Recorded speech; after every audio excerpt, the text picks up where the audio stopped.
Hello again. My name's Gabe Zona. Just watched a little video clip, read a little article posted on Eyewitness 3 News.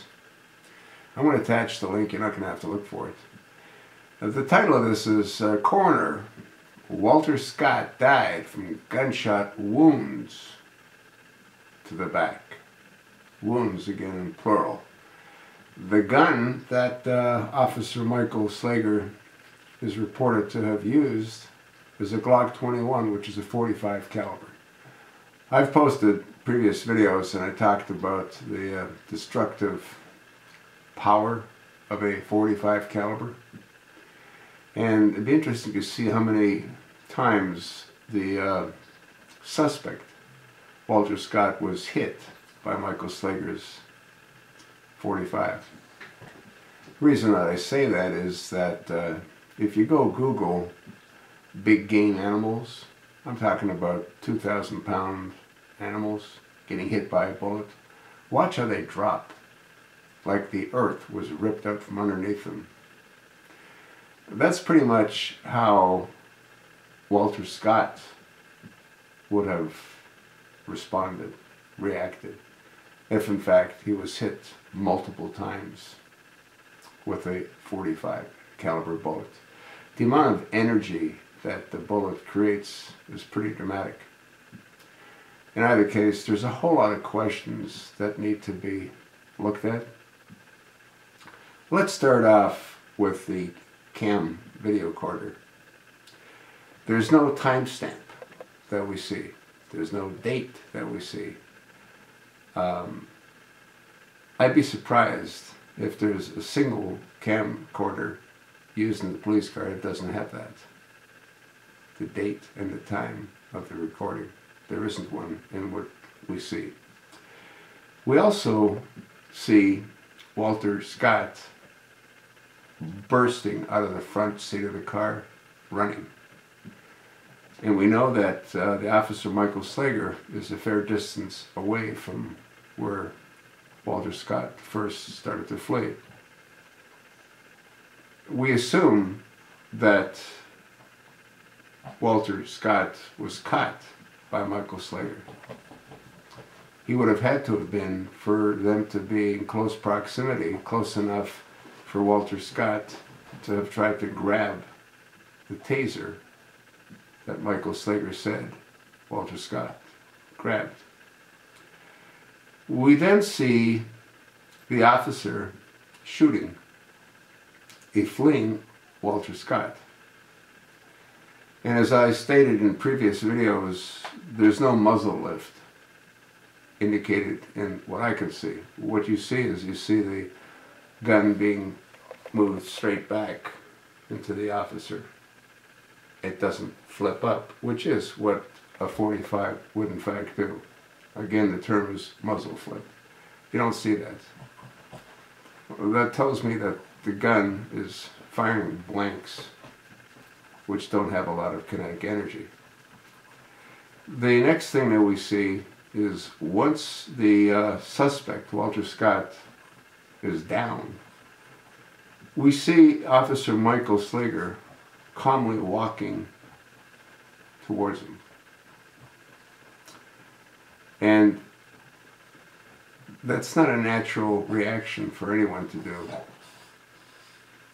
What he would have done is he would have approached him with his gun extended, not knowing if in fact he was completely incapable of inflicting additional harm to the officer. We don't see that happening. The other thing that we then see is we see this amateur recording from someone's cell phone. Notice how the cell phone zooms in. Can you make your cell phone zoom in when you're making a video? I can't.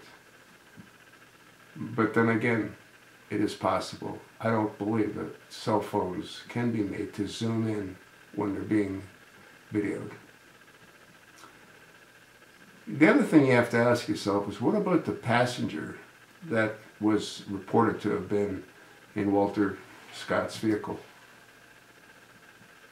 What about him, do you think he would have just sat in the car until the police came? I'm inclined to think not. Especially if he was a true friend of Walter Scott, he would have rushed to his side. The other thing that I noticed, which was rather strange, is that if the person with the cell phone that was videoing approached the fence, wouldn't the police have told him to leave, leave, leave, this is a crime scene? You don't even see the police acknowledging that there's anyone else there. Do you not find that somewhat unusual? I do. I'm looking forward in seeing the coroner's report and learning how many 45 ACP slugs ripped into the body of Walter Scott. I believe the whole thing was a staged event. If you take a look at Michael Slager, his mugshot photo, he looks totally calm. He looks like he's advertising for GQ magazine. He doesn't look like someone that was just arrested for cold-blooded murder. I don't know, folks. To me, the pieces of the puzzle don't fit based on the story that they're trying to tell us. I see this as another attempt by this administration to pour more fuel on the fire between the whites and the blacks. I don't believe it happened. I don't believe it happened the way they say it happened. And what's interesting is that although we're all focused, or many of us are focused on this event, do you have any idea how many people died in Chicago over that same weekend? Have you heard anything about those black lives? Don't those black lives matter as well? Or is it just when a white officer or a white individual shoots a black man? Are those the stories that are only of interest to the masses? I don't know. There's a whole lot of questions, and I don't think they can find appropriate answers other than it was a staged event. We'll see. Well, maybe we won't see. We've never learned the truth about Fast and Furious, have we? We've never learned the truth about the IRS targeting conservative groups, have we? No one's been held accountable for going after the Fox News reporter Rosen, and that's when the Attorney General Eric H. Holder said he had nothing to do with it until his order and his signature was produced. Are you sort of getting the picture? I am.